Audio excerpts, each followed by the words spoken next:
ಕೇಸಲ್ಲಿ sir kidnap ಮಾಡಿದ ನೋಡಿದಿಲ್ಲ ಅಂತ ಹೇಳಿ ಮಹಿಳೆ ದೂರು ಕೊಟ್ಟಿದೆ SITಗೆ. ಆ ಕೇಸು ತನಿಖೆ ಮಾಡಿಸಿದ್ರೆ ಹೇಗೆ ಸರ್ ಅಂತ?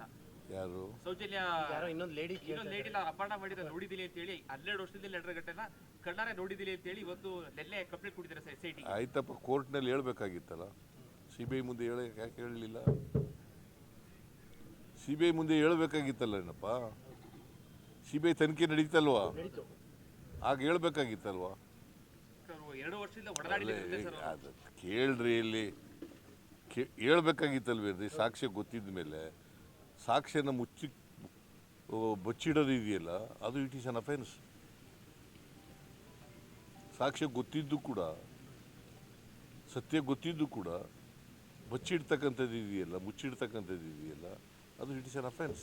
2 ವರ್ಷ ಆಕೆ ಒಡನಾಡಿ ಸಂಸ್ಥೆಯಲ್ಲಿ ಇದ್ರು ಅಂತ ಹೇಳಿ ಆಕೆ ಹೇಳಿದ್ದಾರೆ ಸರ್. ಯಾವ ಸಂಸ್ಥೆಲ್ಲಾದ್ರೂ ಇರಲಪ್ಪ, ನಿನಗೆ ಹಿಂಗೆ ಗೊತ್ತಿದೆ, ಸಾಕ್ಷ್ಯ ಗೊತ್ತಿದೆ, ನೋಡಿದ್ದೀನಿ ನೀನು ಅಂತ ಹೇಳ್ತೀಯ.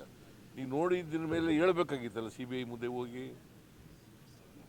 ಅಲ್ಲಿಗೆ ಸೌಜನ್ಯ ಕೇಸ್ ಪುನರ್ ತನಿಖೆ ಅಗತ್ಯ ಇಲ್ಲ ಅಂತ ನನಗೂ ಗೊತ್ತಿಲ್ಲ.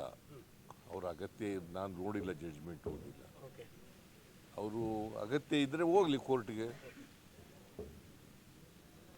ನಾನು ನೋಡಿಲ್ಲ.